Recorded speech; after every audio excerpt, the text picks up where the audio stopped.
6, Chapter 9, entitled The Appearance of the Demon, Radhanath-Swami, text number 43.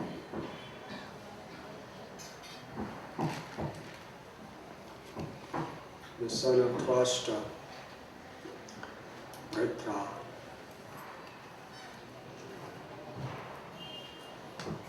wreaked havoc in the lives of all of the demigods. His power was unconquerable.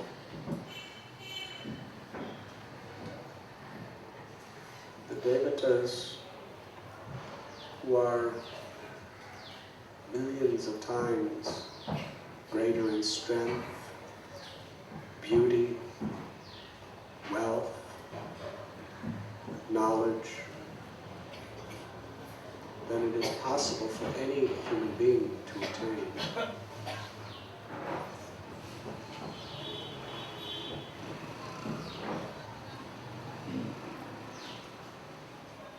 And people work so hard to achieve these opulences with the idea that it will give them shelter.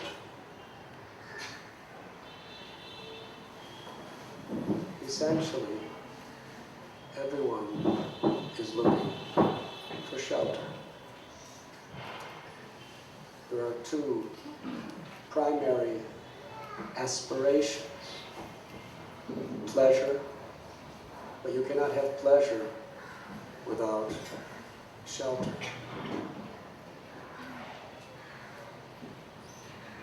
Without shelter, whatever is giving us pleasure, it is like a drop of water on a lotus leaf. It can be taken away anytime.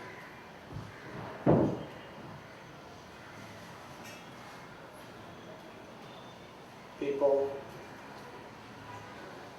try to make their health better, become strong, become rich, study to gain knowledge, because they want shelter. Both physical as well as emotional shelter. Physical shelter is we require the maintenance of life and the facilities for sense gratification. Emotional shelter is our false ego. It wants to be loved. It wants to love. It's in a conditioned soul that wants to be respected. It wants to be adored. What is this desire for respect and adoration, pratishtha?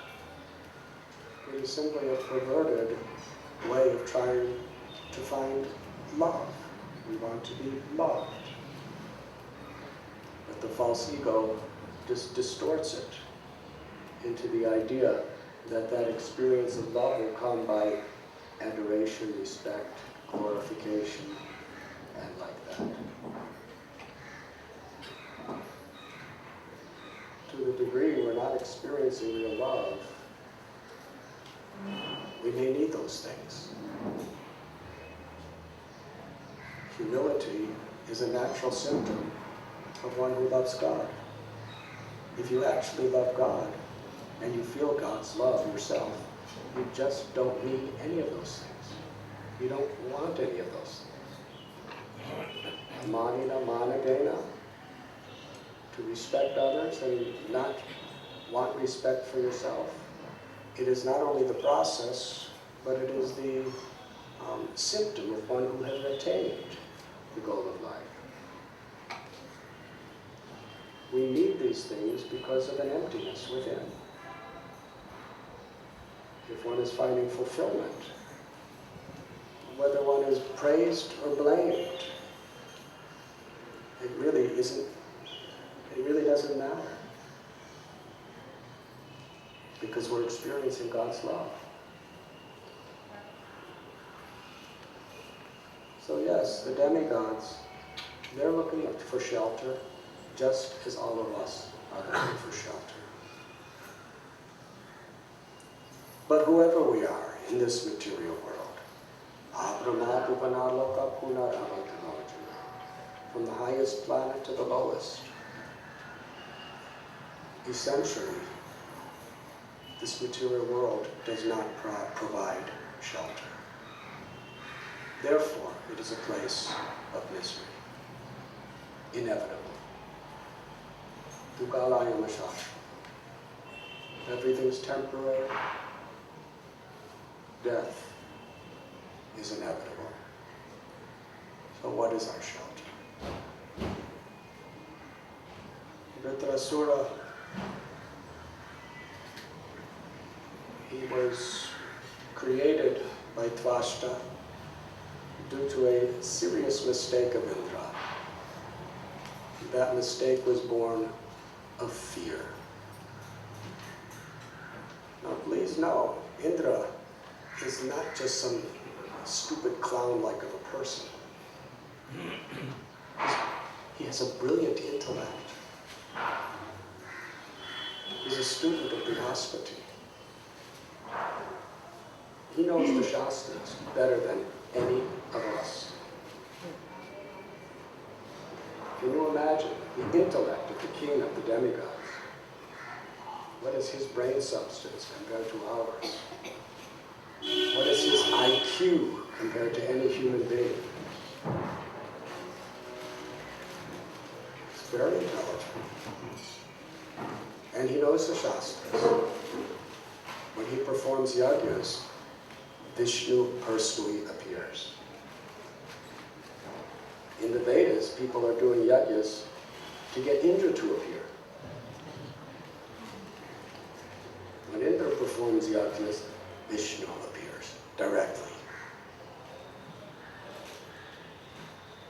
In such a way that everyone can see. He's a very powerful person.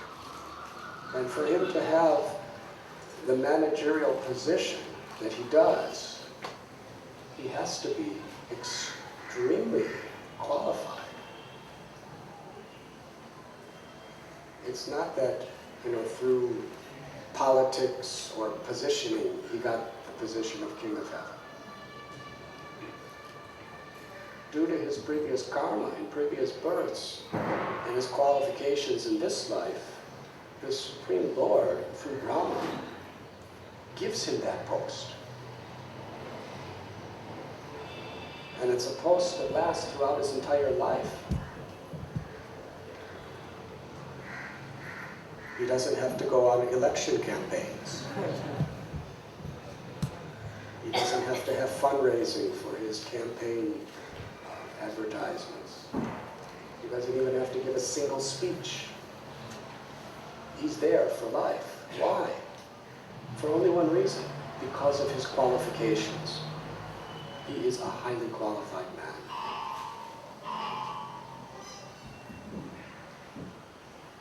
But the problem is when you have such wealth, such power, such knowledge,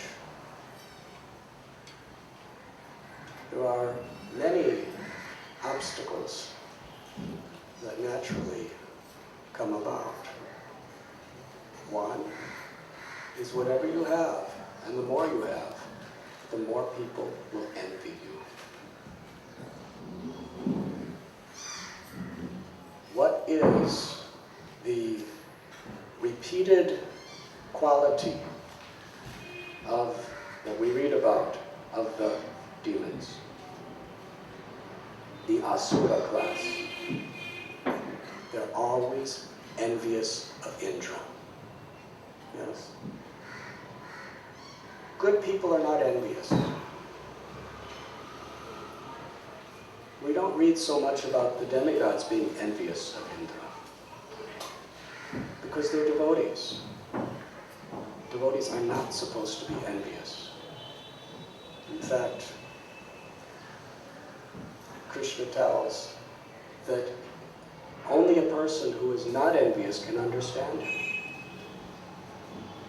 But because the demons, because they are without Krishna, they are always full of envy.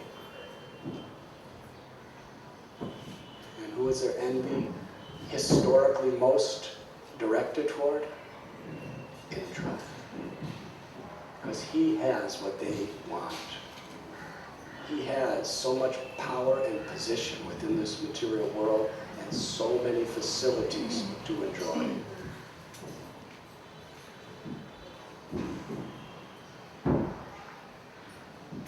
Indra is a very, very advanced personality, and he's a devotee.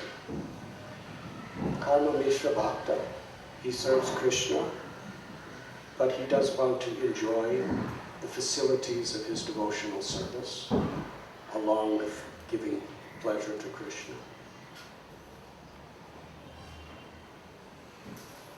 But because of his being infatuated by the facilities of his service to the Lord,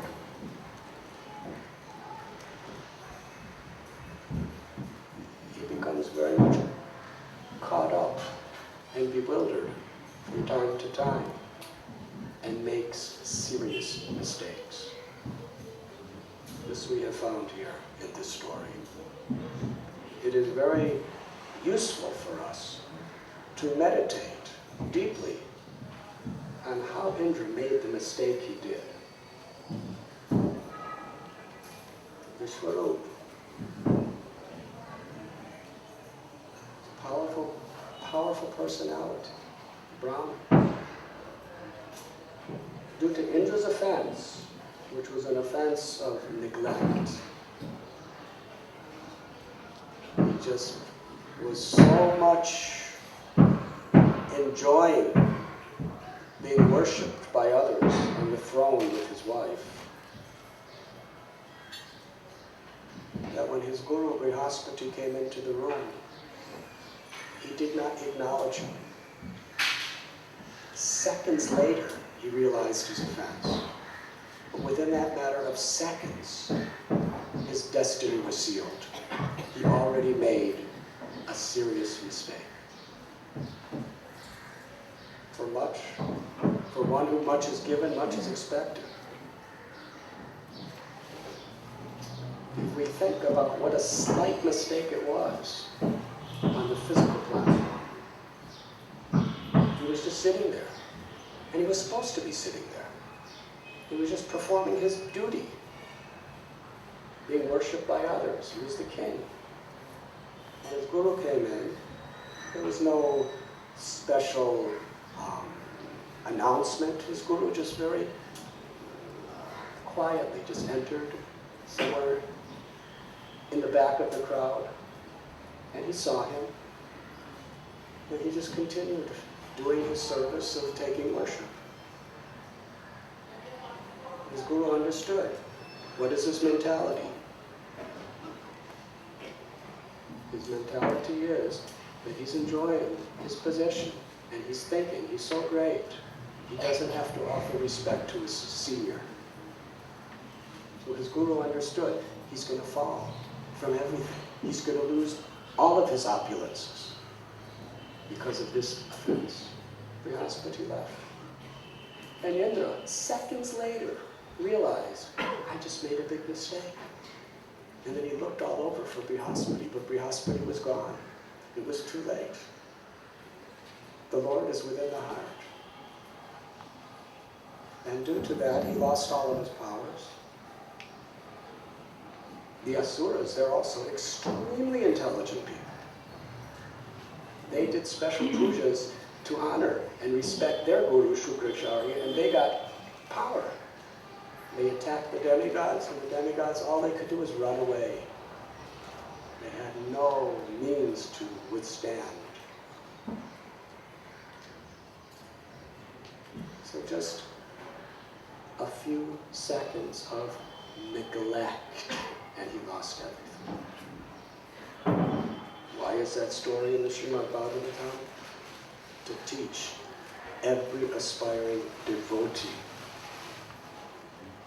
whether you're advanced or whether you're beginners, do not be neglectful for even a second. That second can mean your spiritual life. That second can mean your material life. That is the way the whole world is. We know devotees driving cars. 1 second, they fall asleep. And they and everyone else in the car is dead. How many times has it happened? Dozens of times, even within our own Hare Krishna movement. People being killed or getting in terrible, terrible injuries just from a moment of inattentiveness. Just driving. It's not so deep.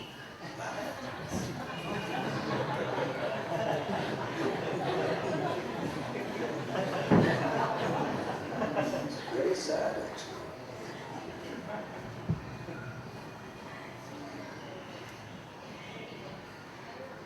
And so many other situations.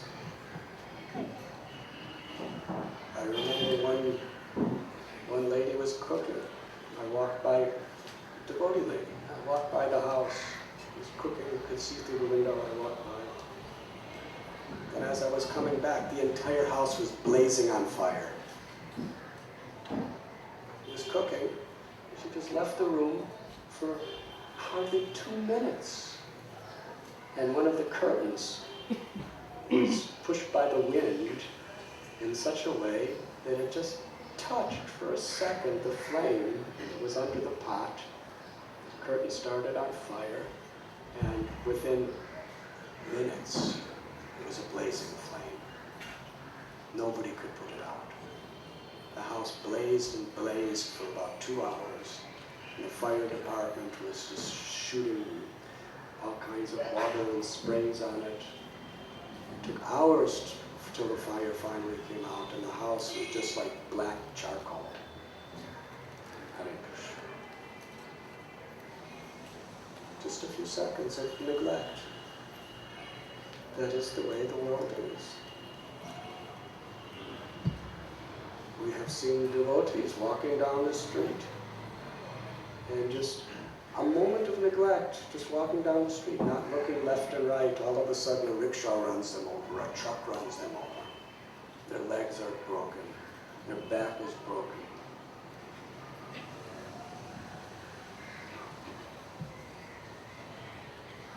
One devotee was in a bus and just put their arm out the window for a second, and a truck came by and crushed the arm.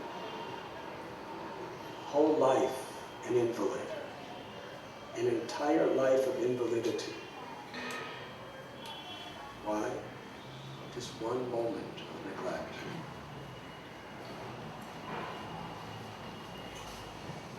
That is on the physical level.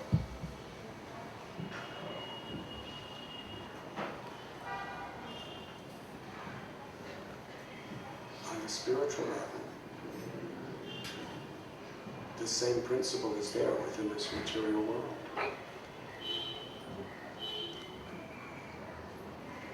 We neglect our chanting. We neglect studying Srimad Bhagavatam. We're destined to fall. It's just a matter of time. It's not maybe or if. It's just a matter of time. We lose our taste, and so many other things can come upon us that just drag us away from Krishna. We neglect to offer respect to a Vaishnava, or to speak of committing offenses to devotees. Committing an offense to a devotee is neglect. It's the first offense to the holy name. As it was being described the other day by one of our visiting sannyasis, the only real rules there is for chanting the holy names is to guard against these 10 offenses. And the first and foremost is to be offensive to others. Chaitanya Mahaprabhu lifted his arms and declared,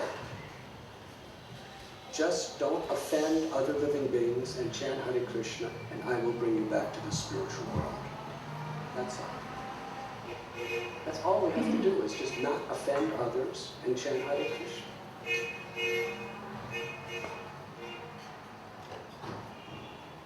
But the false ego influences the intelligence. The intelligence influences the mind influences the power of speech and action, and we justify. Again and again and again, we justify why it's really not an offense to be offensive.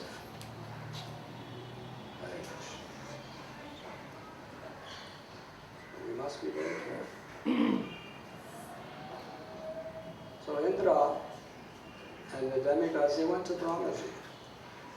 Brahmaji chastised them. Why are you so stupid? You neglected to offer respect to your own guru. Why are you so foolish?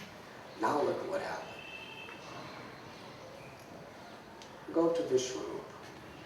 And the Brahmaji warned him. Vishwarup is very inclined both for the demigods and the asuras, because he's a very, what is it called, non-partisan type of person. He's not concerned with this political party or that political party or this caste or that caste. He's everyone's friend. Plus he had relatives on both sides. That made it even more important for him to be neutral. So he performed such a yajna and gave them the Narayana Kavacha, which gave them the protection and the strength in which they could conquer the asuras. Amazing. And what is Narayana Kavacha? It's simply remembering Narayan at every moment. That's what the whole Narayana Kavacha is. Just covering your body with the remembrance of Narayan and prayers to Narayan and chanting of the names of Narayan. Just remembering the Supreme Personality of Godhead for everything. That is that shield. And by Vishwarup help, they were all able to regain what they had. But then when Indra heard that Vishwarup was offering some oblation in the name of the demons, just to be merciful to them. And again, a moment happened. What happened at that moment? Because when you have attachment, when those attachments are threatened, anger. Krishna tells in Gita, when one contemplates the objects of the senses, attachment. From attachment, lust. And what happens when lust is unfulfilled? Anger. When there is anger, there's a loss of memory. When memory is lost, intelligence goes away. And without intelligence, we engage in abominable activities and fall down again into the material pool. This is exactly what happened to Indra.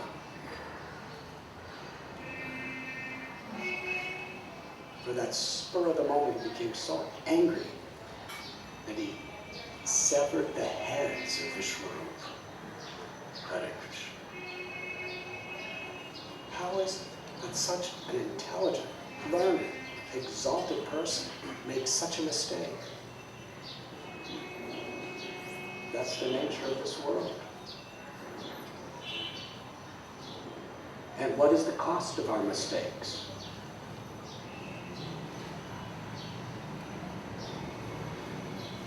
That time will reveal. So again, they're in a very dangerous situation. And really, the result of that mistake is Vritrasura. It's like the monster that has been created by Indra's own neglect. And every day we're creating our own Vritrasuras. Due to neglect, due to offenses, due to mistakes. A monster is going to come out of that to destroy us. Not maybe, not if, for sure. It's the law of karma. Whatever you do, there will be a reaction. In one sense, the whole world is all about just people creating Vritrasuras to come and get them. That is karma. And in spiritual life, it's even more serious. Hare Krishna. So yes, Vritrasura is a result of Indra's foolishness. A great devotee who made a serious mistake.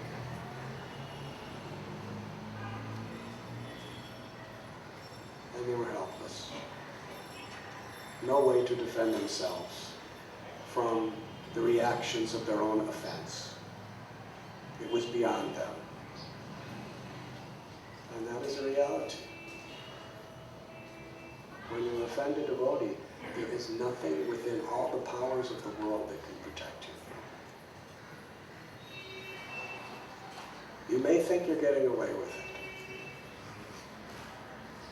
And that is a punishment. When you get away with an offense in your own mind, that is a serious punishment. We should see it that way.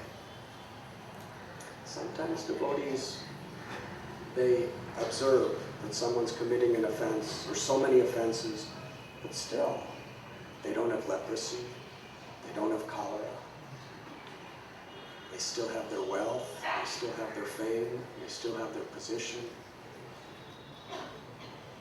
Why? Is Krishna blessing them? Actually, if we understand the philosophy properly, when we see that someone's committing offenses and they're not really suffering, we should really feel sorry for that person. If someone commits offenses and we see that they're really suffering, we should understand some mercy is there for them. But if they're not suffering, and they just go on and on year after year making offenses, what does that mean? That means Krishna is so totally disgusted with that person that he's delaying the reaction. And in the process of delaying it, he's letting them just keep making more and more and more and more and more offenses. And they're going to have to pay for every single one of them without exception. There's no possibility of any offense that doesn't come back to us.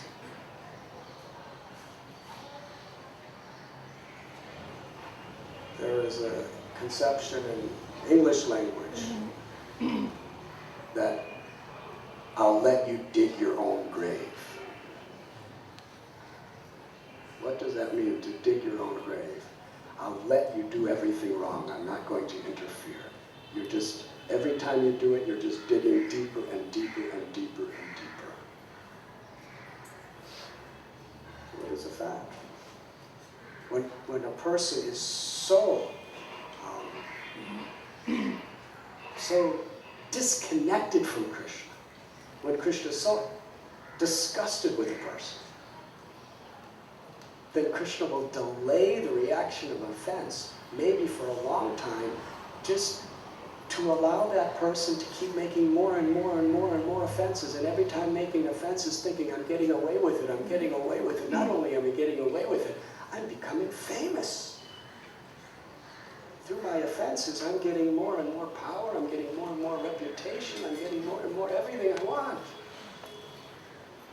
If we see that that's happening, that person is severely being punished by Krishna. Because when it all comes on, maybe in this life, and maybe in a future life, every single speck of aparad is going to come crashing down. So if you make an offense, it's really special mercy if you get immediately crushed. Because then you learn your lesson. At least, hopefully you learn your lesson. I have to be careful about this. But when nothing happens, then you're not careful. Accumulating and accumulating and accumulating. So never, ever, ever think when you see someone who is blasphemous or offensive and they're doing well, never think that he's getting away with it, that he's not making offenses, that it's not so bad to make offenses. Rather, you should think, this person, he must have made Krishna so disgusted with him that Krishna's not doing anything, so he could just accumulate more and more and more before it all comes down. Does that make sense? This is our philosophy.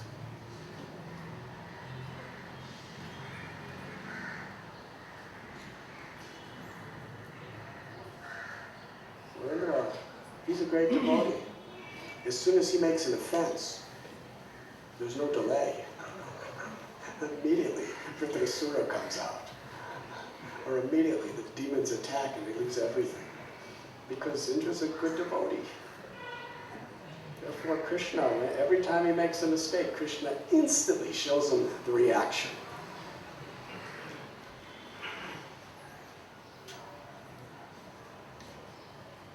And this Vritrasura, an offense to a great soul, it's a demon. It's such a demon that Indra, with his Vajra, his thunderbolt weapon, which is feared by all, nothing he could do. Later on in the story, you find he throws his thunderbolt at Vritrasura. Vritrasura just like a fly. He just grabs it and throws it back at Indra. Effortlessly. The same thunderbolt that can smash mountains into powder. It's the ultimate weapon of Indra. How he was humiliated. And for Vritra, it was like a little leaf falling from a tree. That's insignificant. So they are coming and running to the Supreme Personality of God, because they're in such immense danger, utterly helpless. And in this verse, they are offering this prayer. They're sober. Interesting what it takes to sober a person to understand the truth. The truth is that there is no shelter except the Lord. Ever. In the spiritual world, in the material world, it's an eternal reality that is all-pervading. There is no shelter except the Lord. The spiritual world is a happy place because everyone is taking shelter of the Lord at every moment. In the spiritual world, not a single split second goes by without taking shelter of the Lord. If you don't take shelter for even a moment, you can't stay there. It's very serious. That is the spiritual world. And in this material world, unfortunately, people are looking for shelter almost everywhere else. Materialistic persons are taking shelter of politicians. or doctors, or their own intelligence, or their own wealth, or their own abilities. They take shelter of cinemas or televisions or grotesque sinful activities. Or they may take shelter of pious activities like philanthropy. Everyone is looking for shelter somewhere. But there is none.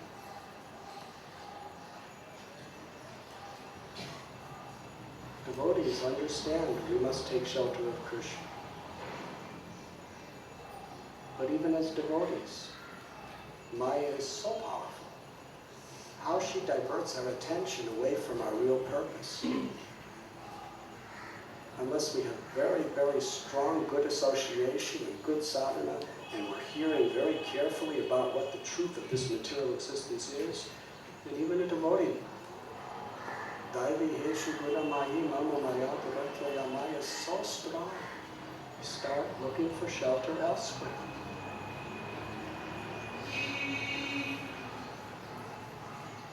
The syndrome that is often present is persons are suffering in this world. Then they meet devotees. They find Prabhupada's books, and they understand Krishna is my only shelter. And oftentimes new devotees are very, very enthusiastic and careful to take shelter. Yes. Because they know what it's like to be burnt by Maya, and they want something. They want something. And here, it makes sense. It's philosophical. It's scientific. It's practical. Krishna consciousness.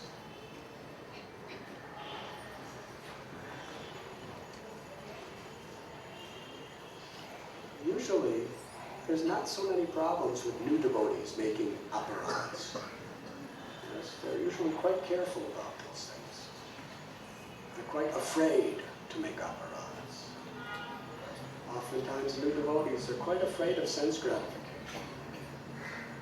They want to take shelter. But what happens is after the years go by and we become a little familiar, it becomes like a routine Krishna consciousness. It becomes a routine of our life that we get up, that we chant, that we read, we come to Srimad Bhagavatam class, we follow the four regulative principles, we perform whatever devotional service we have. But in our heart of hearts, we may lose that perception that I must take shelter of the holy name. I must take shelter of the association of devotees. I must take shelter of the duties. I must take shelter of the scriptures. And then we become loose.